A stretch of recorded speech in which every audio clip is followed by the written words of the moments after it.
Garrett Mason. Tonight we bring you this special edition of SBS World News live from Parliament House in Canberra, following a confirmed case of COVID-19 in our Sydney newsroom. We are pleased to say our friend and colleague is receiving treatment and is in good spirits. In line with government advice and SBS protocols, tonight our newsroom is closed. But the show must go on, and like so many other Australians, we're doing our best to adapt in these challenging and unprecedented times. The economic impacts of the coronavirus crisis continue to deepen. For a second day, the government's MyGov website has been unable to meet an unprecedented demand. The Treasurer assuring Australians help is on the way after tens of billions of dollars in stimulus passed an emergency session of Parliament. They arrived before dawn in their thousands. We're looking for job opportunities and how the government can help us. The Aussie battler right now, I think we're all Aussie battlers. I had a good job, and I was enjoying it, and my boss told me a few days ago that I was laid off, so unfortunately this is what I got to do now. Long lines forming for a second day outside Centrelink offices after the government's welfare website continued to crash. I tried to do it online and it's just so difficult.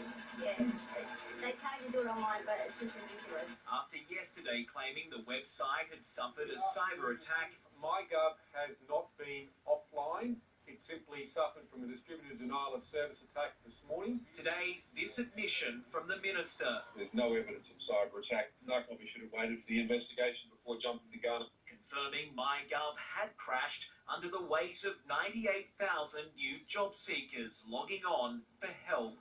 I didn't think I'd have to prepare for 100,000 concurrent users. Again, my bad. Talk about mixed messages. There was a false message yesterday. It was an incompetence attack from the government. The morning after what was clearly the long night before. Good evening. Well, nearly good morning. The Senate, those of that opinion say aye. And House of Representatives, The ayes have it. staying back late to sign off on $86 billion in stimulus measures. The package of economic measures that were passed by the Parliament tonight were the most significant to support the Australian community and the Australian economy since wartime.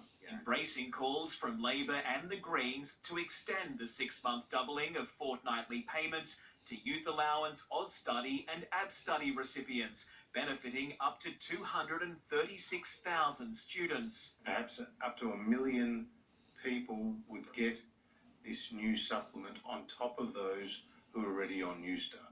1.7 million Australians in all, many only just beginning their careers. It's a bit disheartening because, just coming out of school, I had my job, I had no apprenticeship all lined up, and then I receive all this news, and it's really quite unfortunate. The National Cabinet will tonight consider further financial measures, including assistance for those suddenly unable to pay their rent. Landlords need to have a bit of common sense about this as well. They're going to lose their tenants if they insist on people paying money that they simply don't have. Help that can't come soon enough for business owners like Wes, delivering free coffees to strangers and bad news to his staff. We had 75 in the books and we've got 10 left. Yesterday was the hardest day I've ever had in my working career. It was horrible. There are darker days to come. A passenger who was on board the Ruby Princess cruise ship has become the 8th person in Australia to die from coronavirus. The number of cases are rising across the nation. Currently, there are just over 2,000. As community transition spreads, health authorities now say overseas travel will no longer be a main requirement for testing. After the Ruby Princess docked at Sydney Harbour last week, almost 2,700 passengers were allowed to leave unchecked. Then it was revealed there were dozens of undiagnosed COVID-19 cases on board. Today, the consequence of the outbreak becoming deadly. A female passenger aged in her 70s diagnosed with the virus had died in hospital. She's the 8th person to die from the virus in Australia. New South Wales currently has 818 confirmed cases. The state's premier has defended her handling of the crisis. I want to look back and think that every time we made a decision, it was the right one for our people, and I don't care what criticism I get, throw it at me. In Tasmania, the premier is ramping up tough border restrictions. All travellers considered non-essential won't be admitted. What we will do is turn you around and ask you to go back. As of today, more than 147,000 Australians have been tested.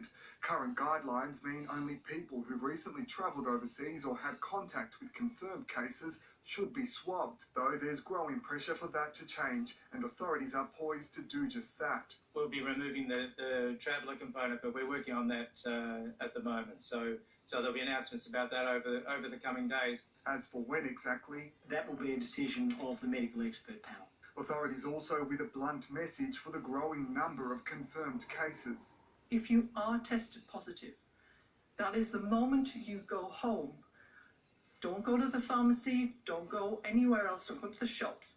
Over 97,000 additional test kits have arrived in Australia. The government is also working to double the number of ventilators in hospitals from 2,000 to 4,000. This as more personal protective equipment arrives in the country. We've just had 1.5 million masks arrive in the previous couple of days.